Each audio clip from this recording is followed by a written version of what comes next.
الكريم المنان على ما هدانا إلى الإسلام وأرشدنا للإيمان، وأنزل هذا القرآن الكريم بالبرهان، وأرسل لنا أفضل الرسل بأفصح اللسان، فله الحمد والشكر على هذه النعم العظيمة والآلاء الجسيمة، والصلاة والسلام على خير خلق الله وخاتم رسل الله الذي قال ما اجتمع قوم في بيت من بيوت الله يتلون كتاب الله ويتدارسونه فيما بينهم إلا نزلت عليهم السكينة وغشيتهم الرحمة وحفتهم الملائكة وذكرهم الله في من عنده وعلى آله وصحبه ومن اهتدى بهديه. وبعد، فإننا سنواصل في ترجمة وتوضيح معاني سورة البقرة من آية 30، فلنبدأ من هناك. أعوذ بالله من الشيطان الرجيم. وإذ قال ربك للملائكة إني جاعل في الأرض خليفة قالوا أتجعل فيها من يفسد فيها ويسفك الدماء ونحن نسبح بحمدك ونقدس لك قال إني أعلم ما لا تعلمون. وعلم آدم الأسماء كلها ثم عرضهم على الملائكة فقال أنبئوني بأسماء هؤلاء إن كنتم صادقين. قالوا سبحانك لا علم لنا إلا ما علمتنا إنك أنت العليم الحكيم. قال يا آدم أنبئهم بأسمائهم فلما أنبأهم بأسمائهم قال ألم أقل لكم إني أعلم غيب السماوات والأرض وأعلم ما تبدون وما كنتم تكتمون. وإذ قلنا للملائكة اسجدوا لآدم فسجدوا إلا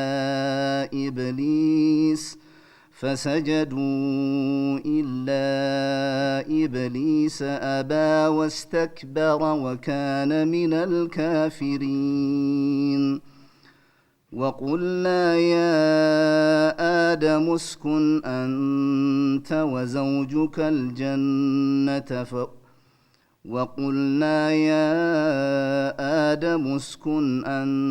وزوجك الجنة وكلا منها رغدا حيث شئتما ولا تقربا هذه الشجرة فتكونا من الظالمين. فأزلهما الشيطان عنها فأخرجهما مما كانا فيه وقلنا اهبطوا بعضكم لبعض عدو ولكم في الأرض مستقر ومتاع إلى حين. فتلقى آدم من ربه كلمات فتاب عليه إنه هو التواب الرحيم. قلنا اهبطوا منها جميعا فإما يأتينكم مني هدى فمن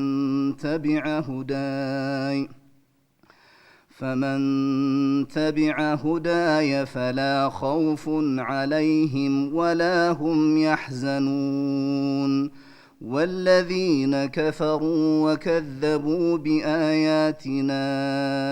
أولئك أصحاب النار هم فيها خالدون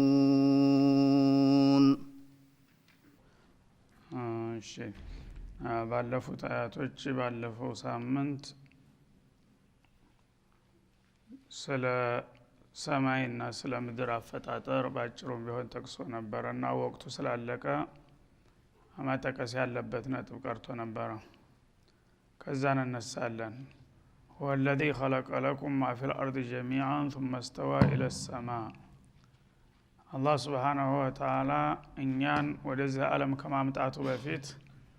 መጀመሪያ የምንኖርባትን ዓለም እንዴት እንዳዘጋጀልን ጠቅሶ ነበር። በዛም አባባል ምንድነው የሚል ነበር? الذي جعل لكم الأرض فراشا መሬትን ለእናንተ እንደምንጣፍ መደላዲል አድርጎ የዘረጋላችሁ ነው እንዲሰፍሩና እንድትኖሩባት። والسماء بناء ሰማይን ደግሞ ከላይ እንደ ጣራ አድርጎ የገነባ ነው ብሎ እንደገና አጠቃላይው ላይ هو الذي خلق لكم ما في الأرض جميعا መሬትን እንዲሁ ዝም ብሎ ባዶ መኖሪያና መስፈሪያ ብቻ ሳይሆን በሷ ውስጥ ለእናንተ የሚያስፈልጋችሁንና ለኑሮ የሚረዳችሁን ነገር ሁሉ ፈጠረላችሁ በመሬት ላይ ይላል። እና በመሬት ላይ እንግዲህ የምናቀውም የማናቀውም በባህርም በየብስም ያሉ ነገሮች ሁሉ በሙሉ ለሰው ልጆች ጠቃሚዎች ናቸው። እነዛን ነገሮች ቀድሞ ባያዘጋጅልን ኑሮ ለመኖር አንችልም ነበር ማለት ነው። ከዚያ በኋላ ثم استوى الى السماء እንደገና ደግሞ ሰማይን ለመፍጠር ወደ ላይኛው ዓለም አቀና ይላል። እና እንግዲህ መጀመሪያ በዚህ እኛ በታች የባህር ዓለም ነበር ያለው። وكان عرشه على الماء እንደሚለው በሌላው ቦታ አርሽ የሚባለው የመጨረሻው ዓለም ቀዲም ነው፣ ቀደም ብሎ ነው ተሁሉም የተፈጠረው። እንደገና ከምድር በታይ ያለው ውሃ ባህር አጠቃላይ ባህር ነው። ምድርን በባህር ላይ ነው ያስቀመጠው የፈጠራት ማለት ነው። ስለዚህ ምድርን ከፈጠረ በኋላ እንዳስኳል ታስቀመጣት በኋላ ውስጥ ድርጅቷ ሳትሟላ ለአገልግሎት ዝግጁ ሳትሆን መሰረት አስኳሏ ብቻ ተተቀመጠ በኋላ እንደገና ከምድር ላይ የሚተን ጭስ የመሰለ ነገር ተነሳ ማለት ነው። እና ያ ጭስ ወደ ላይ ተኖ በሚወጣ ጊዜ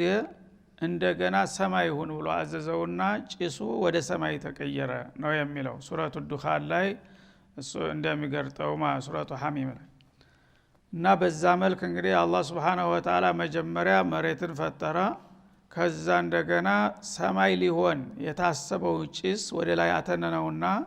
ያን ጭሱን ደግሞ በሰማይነት ለመቅረጽ ወደ ላይ አቀና ይላል ማለት ነው። እና በዛ አገላለጥ እንግዲህ መሬት መጀመሪያ በመጀመሪያው አያት መጀመሪያ ተፈጥራ እንደገና ሰማይ እንደቀጠለ ነው የሚያሳየው። ሱረቱ ናዚአት ላይ ግን ወልአርዶ بعد ذلك دحاها የሚል አለ። ሰማይ መፍጠሩን ተገለጸ በኋላ ከዛ በኋላ መሬትን ዘረጋት ይላል። ይሄ ሁለቱ የተጋጨ ይመስላል ከላይ ሲታይ ማለት ነው። ቁርአን በምንም መልኩ አንዱ አንቀጽ ሌላው አንቀጽ ጋራ ሊጋጭ አይችልም። ግን የተጋጨ ይመስላል። አንድ ቦታ ሰማይ ቀድማ እንደተፈጠረ በሌላ ቦታ ምድር እንደቀደመች የሚጠቁም ከሆነ እንዴት ነው የሚል ጥያቄ ያስነሳል ማለት ነው። እና ይሄ ጥያቄ እዛው ቀጥሎ ራሱ አብራርቶታል ማለት ነው። ወልአርዶ بعد ذلك دحاها تعالى በኋላ اخرج منها ماءها ومرعاها መሬትን ከዛ በኋላ አስተካከላት ነው የሚለው። ፈጠራት ሳይሆን አፈጣጠሯ ቀድማ ነው ከሰማይ ማለት ነው። አስኳሏ ከተቀመጠ በኋላ ከውስጧ ያሉ ነገሮች ሳይወጡና ለአገልግሎት ዝግጁ ሳትሆን እንዳለ በእንጥልጥል ሆና እንደገና ሰማይ ተፈጠሩና ሰባት ሰማይ ተከፋፍለው ተደረደሩ። ከዛ በኋላ ምድርን ለነዋሪዎች እንዲተመች ለማድረግ አخرج منها ماءها ይላል ከከርሷ ውሃዎች እንዲፈልቁ አደረገ ምንጮች ጅረቶች የተለያዩ ውሃ ወሳኝ ነው በምድር ላይ ላለ ፍጡር ውሃ ከሌለ መኖር አይችልም ማለት ነው ከዛ እንደገና ለእንስሳት ግጦሽን አበቀለ ይላል ለሰዎች አዝሪትን አትክልትን አጣ እና ከዛ በኋላ ውስጥ ድርጅቷን ያሟላ ለማለት እንጂ አፈጣጠሯ ሰማይ ቀዳሚ ናት ማለት አይደለም ሰማይ ተተፈጠረ በኋላ እንደገና በምድር ላይ መሟላት ያለባቸው ነገሮች ውስጥ ድርጅት እንደሚባለው ያን አሟላ ማለት እንጂ ምድር ከሰማይ በኋላ ናት ማለትን አያመለክትም በሚል ነው ባለሙያዎቹ የተነተኑት ማለት ነው ስለዚህ እንግዲህ ለማንኛውም አላህ Subhanahu Wa Ta'ala ውለታውን ያስተዋወቀን ነው እኛን ካልነበር እንደፈጠረን የመጀመሪያውን ሰው ያላባት ያለናት ነብዩላህ አደምን ከጭቃ እንደፈጠረው ከዚያ በኋላ ደግሞ በዚህ ምድር ላይ ለመኖር የሚያስፈልገውን ነገር ሁሉ አዘጋጅቶና አመቻችቶ በምድር ላይ እንዳሰፈረን በሷ ላይ ስንኖር ደግሞ የሚያስፈልገንን ነገር ሁሉ በሷ በማዕዲንም በአዝሪትም በአትክልትም በእንስሳትም በሁሉም ነገር አስፈላጊ ነገሩን ሁሉ እንዲያሟላና በዚህ መልክ እየቀለበን እንዳለ ገልጾ ይሄን ሁሉ ያደረኩላችሁ እኔ ብቻ ነኝ ይህ ከሆነ ታዲያ እናንተ ደግሞ ለኔ ብቸኛ አገልጋዮች መሆን አለባችሁ እኔ ብቻዬን ሁላችሁን እንደፈጠርኳችሁ እንጂ እኔ ሁሉን ነገር እየፈጠርኩና እየመገብኩኝ ሌላ ባዕድያን ልታመልኩ አይገባም ለማለት ነው ይሄንን እንደ መንደርደሪያ የተጠቀመው ማለት ነው ከዚያ በኋላ እግር መንገዱን የሰው ልጆች መፈጠርና ምድር ላይ መስፈርን ስላነሳው በየሰው ልጅ ለመሆኑ እንዴት ጀመረ የሚለውን ሻል ባለ መልኩ ሊያብራራው ነው ማለት ነው ማን ነው የመጀመሪያው ሰው እንዴት መጣ የሚለው ጥያቄ ስለሚነሳ ስለሱ ነው ዛሬ የምንጀምረው ማለት ነው ወኢዝ ቃለ ረቡከ ሊልመላኢከቲ ኢኒ ጃኢሉን ፊል አርዲ ኸሊፋ እዝኩር ለሁም ያ ረሱለና ይላል መልእክተኛችን ሆይ አውሳላቸው ኢዝ የሚል ቃል በመጣ ቁጥር ሁሉ ጊዜ እዝኩር የሚል ነገር በውስጡ ያዝላል እና ቃሉ ሁሉ ጊዜ ታዋቂ ስለሆነ እዝኩር ለሁም ኢዝ ቃለ ከዳ የሚለው እንዳይንዛዛ ኢዝ የሚለው ቃል በተነሳ ቁጥር ሁሉ ጊዜ በማዕና እዝኩር ተጀርባው እንዳለ ስለሚያመለክት አረቦች ይህን ያውቃሉ በስልተ ንግግራቸው ማለት ነው በዛ መልክ ወኢዝ ቃለ ረቡከ ማለት እዝኩር ለሁም የሚል ነገር በውስጡ ይኖራል አውሳላቸው ምኑን ኢዝ ቃለ ረቡከ ሊልመላኢከቲ ኢኒ ጃኢሉን ፊል አርዲ ኸሊፋ ጌታ ሰዎችን ሊፈጥር ሲፈልግ መጀመሪያ መላእክቶች ነበሩና የተፈጠሩት በሰማይ ዓለም የሚኖሩት ለነሱ እቅዱን ገለጸላቸው ይላል እና ለመላእክቶቹ አሁን እስከዛሬ እናንተ ብቸኛ አገልጋዮች ነበራችሁ ካሁን በኋላ ደግሞ በምድር ዓለም የሚተካካ የሆነ ትውልድ ልፈጥር ነውና ይሄንን ወቁ ብሎ መግለጫ የሰጠ መሆኑን አደምን ከመፍጠሩ በፊት አውሳላቸው ቅድም ታሪካችሁን በዚህ መልክ መረዳት እንዳለባችሁ አስገንዝባቸው ማለቱ ነው እና አደም አበልበሸር በመባል የሚታወቁት ናቸው በአጠቃላይ የሰው ልጅ አባት ካፊር ሙስሊም ይሁዲ መጁሲ ምናምን ሳይባል በአጠቃላይ ሰው ነኝ ብሎ በሁለት እግር ቆሞ የሚሄድ ሁሉ መሰረቱ ማን ነው ከተባለ ነብዩላህ አደም ናቸው ማለት ነው እና አንዳንድ አውሬዎች የሰው ልጆች ከአውሬ ነው የመጣው የሚሉ አሉ ህዝቦችን ተነ ታሪካቸው ጭራሽ ሊያሳስቱና ሊያወናብዷቸው እና ዝንጀሮ ነበረ የሰው ልጅ ተጊዜ በኋላ ዝንጀሮው ተሻሽሎ በሁለት እግሩ ቆሞ ሄደና አቋሙን አስተካክሎ መልኩን አውቦ ዛሬ ያለው ሰው ዝንጀሮ ነው ምንጩ የሚሉ አሉ እነሱ ከፈለጉ ይሁንላቸው ለራሳቸው እኛ ግን እንደዛ አይነት ነገር አንቀበልም ጌታችንም አላለም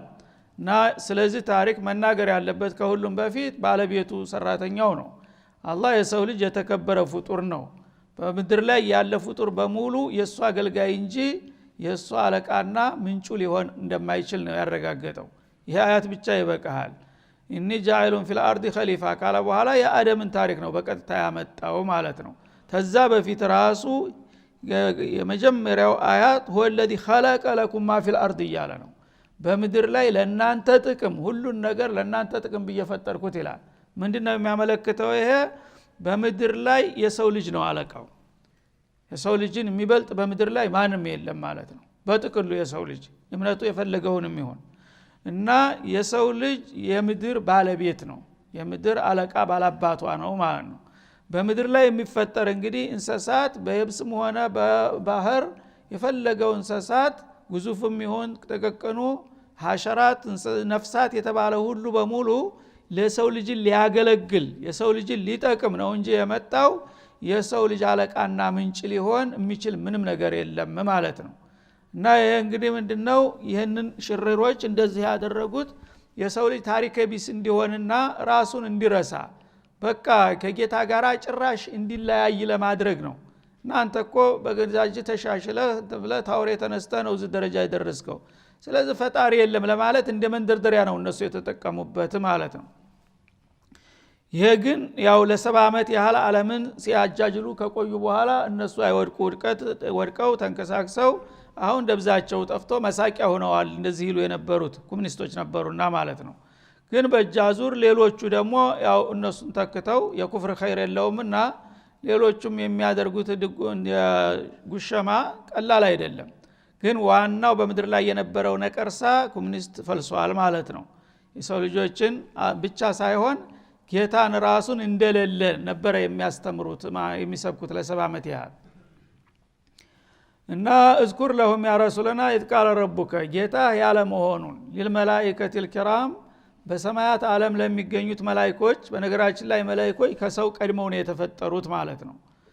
በመድር ላይ ደግሞ ቀድሞ የተፈጠረው ጅን ነው ጅኖች ተኛ ቀደም ብለው ነው የተፈጠሩት ሰው ሲመጣ ግን አለቃነቱን ለሰው ነው የሰጠው አላህ Subhanahu Wa Ta'ala ወለቀድ ከረምና በኒ አደም ወሐመልናሁም ፊል በሪ ወልባህር እንዳለው የአደም ልጅ የሚተካ በመድር ላይ ማንም የለም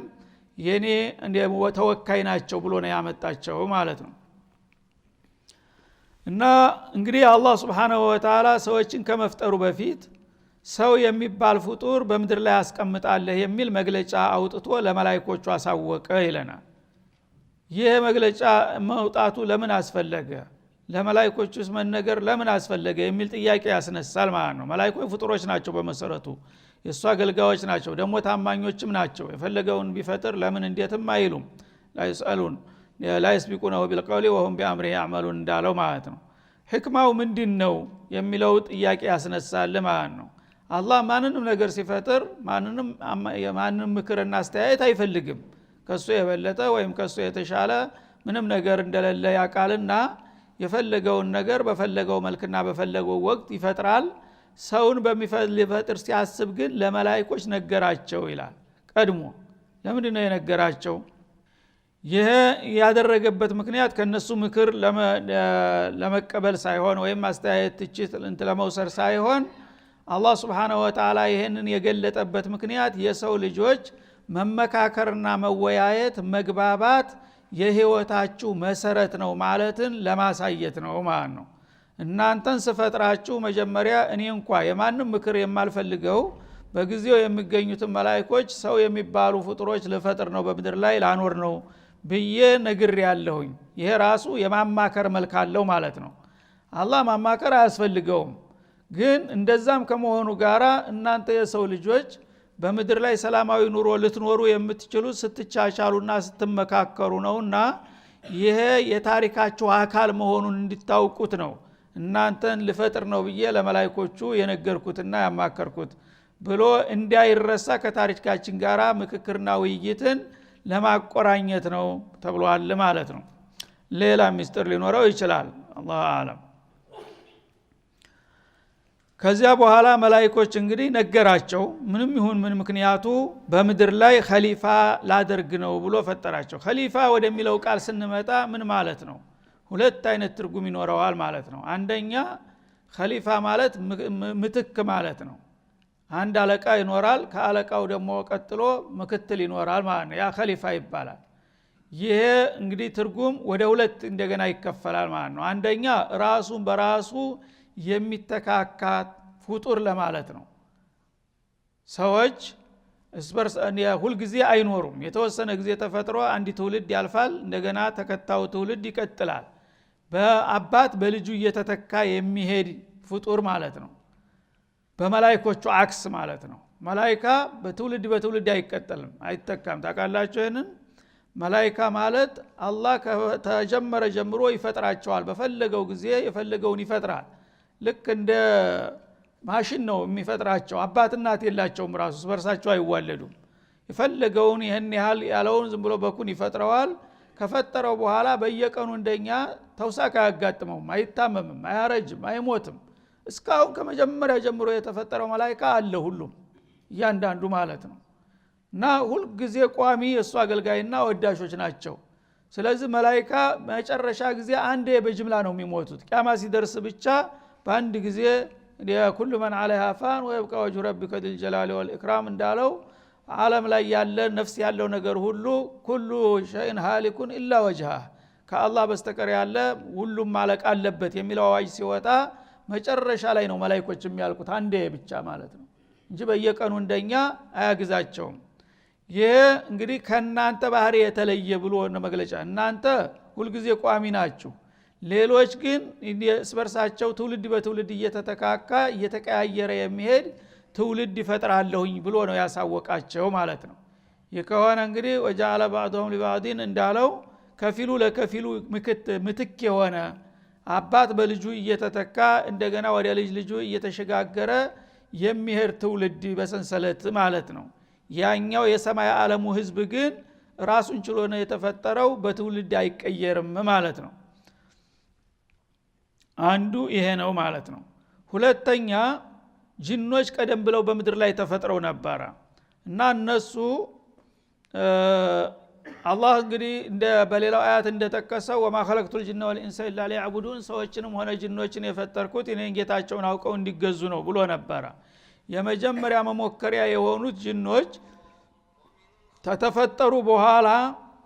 የተፈጠሩለትን ዓላማ ፈጥነው ነው የረሱት ማለት ነው ብዙ ሳይቆዩ ገና ሰዎች ሳይመጡም ተፎካካሪ ሳይኖር ብቸኛ ባሮች ሆነው ይያሉ ጌታን በመገዛትና በማምለክ ፈንታ ወደ አመጽና ወደ ወንጀል ወደ ኩፍር ገብተው እስበርሳቸው እስተመጨፋጨፍ ደረሱ በቡድን እየተከፋፈሉ እስበርሳቸው ይጨፋጨፉና ደም ይፋሰሱ ነበር ማለት ነው ያ ነገር እየከፋ በሚሄድ ጊዜ ቢመከሩም አልሰሙም ያነ አላህ Subhanahu Wa Ta'ala ከሰማይ ዓለም የመላእክት ኃይል ላከባቸው ዘማች ማለት ነው እና እነዚህ በመድር ላይ እስበርሳቸው የሚጨፋጨፉና ስራቸውን የሚያከፉ ፍጡሮች ሂዱና እናንተ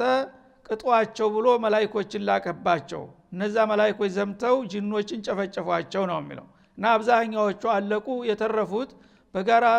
በሸንተረርና በባህር በተለያዩ ቦታ በሸለቆዎች ተደብቀው ለዘር ያህል ተረፉ የተወሰኑ ያነ ለናሙና ኢብሊስንም ማርከው ወደ ሰማይ ይዘው ተሄዱ ነው የሚባለው ይሄ ታሪኩ ብዙ ጊዜ በቁርአን በግልጥ የተነገረ ነገር አይደለም ግን በተለምዶ የሚባለው እንደዚህ ነው ስለዚህ እነዚህ ጂኖች ቀደም ብለው በመምጣታቸው የምድር ባለቤት ነበሩ ኋላ ግን ኸሊፋ የሚለው ጂኖችን የሚተካ ተፎካካሪ ማለት ነው በሁለተኛው ትርጉም የመጀመሪያ ራሱ ትውልዱ በትውልድ የሚተካ ብለናል ሁለተኛው ግን ጂኖች በብቃት አልታየባቸውምና እንደገና ይሄንን የአላህን አደራ ለመጠበቅ የጌታን ተውሂድ ለማራመድ እንደ ሰዎች መምጣት አለባቸው ተብሎ በጂኖች ፈንታ የተተካ ተብሎ ተተርጉሟል ማለት ነው ሌላው ለዘመቻ የመጡት መላእክቶች የተወሰነ ጊዜ ተልኳቸውን ተጨረሱ በኋላ በመድር ላይ እንቀጥላለን የሚል ሐሳብ ነበራቸው ያነ እናንተ ወደ ሀገራችሁ መመለስ አለባችሁ ተልኳችሁን ተወጣችኋል ተመለሱ ወደ ሰማይ በመድር ላይ ሌላ እናንተን የሚተካ ፍጡር አመጣለሁኝ ይህ ጊዜ ለምን ለመላእክቶች ይሄን ነገር ነገራቸው የሚለውን የምስጥር ይጠቁመናል ማለት ነው እናንተ በመድር ዓለም የዘምተን የከፈትነውን ሀገር ይዘን እንቀጥላለን እንዳትሉ ኑቶሎ ተመለሱ በእናንተ ፈንታ ሌላ መተኪያ ፈጥራለሁ ሰው የሚባል የሚል ይሆናል ስለዚህ ኸሊፋ አሁን ደግሞ ለምን ሆነ መላእክቶችን ተክቶ መሬትን የሚረከብ ኃይል ማለት ነው ሌላው ደግሞ አራተኛው ኸሊፋ የሚለው ትንሽ ተተለመደው ትርጉም ወጣ ብሎ ኸሊፋ ማለት ምትክ ማለት ይሆናል ማለት ነው እርግጥ ብዙ ርቆ አልሄደም ምትክ ማለት ምን ማለት ነው ኸሊፈቱላህ ብሎ ፈስረዋል የፊታይ እስካሁን ያልናቸው አንድ ራሱ በራሱ የሚተካካ ሁለት የጂኖች ምትክ ሶስት የመላእክት ምትክ እያልን ነበር ይሄር ነው አሁን ደግሞ ኸሊፋ የሚለው ተወካይ በሚል ማዕና ይመጣል ማለት ነው። የአላህ ተወካይ ለማለት የሰው ልጆች በምድር ላይ የአላህን ፍቃድ ለማራመድና ስርዓቱን ለማስከበር አላህ ኃላፊነት የጣለባቸው የአላህ ተወካዮችና አገልጋዮች ለማለት ተተርጉሟል ማለት ነው። ይሄም ከሆነ እንግዲህ አላህ Subhanahu Wa Ta'ala ያመጣውን መመሪያ በምድር ላይ ገቢራዊ እንዲሆን የጌታ ታማኝና አገልጋዮች ሆነው እንዲቀመጡ ነው ያመጣቸው ማለት ነው። ሁሉም እንግዲህ አግባብነት ያለው አባባል ነውና እነዚህን ሁሉ ሐሳቦች ያጠቃልላል። ይህንን እንግዲህ በሚያደርግበት ጊዜ መላእክቶች አማክሯቸዋል በማንኛውም ምክንያት እና እነሱ አልጠየቁትም። እሱ በፍቃዱ እንዲህ አይነት ፍጡር ለፍጡር ነው ብሎ ሲነግራቸው እነሱ ደግሞ በሩ ስለተከፈተላቸው ይህ አይነት ፍጡር መፍጠር ለምን አስፈለገ የሚል ጥያቄ ሊያነሱ ነው አያይዘው ማለት ነው። እና የነሱን ጥያቄ በሚቀጥለው እንመለስበታለን። ወሰለላሁ ዐለይሂ ወሰለም አለ ነብዩ ወአሊካ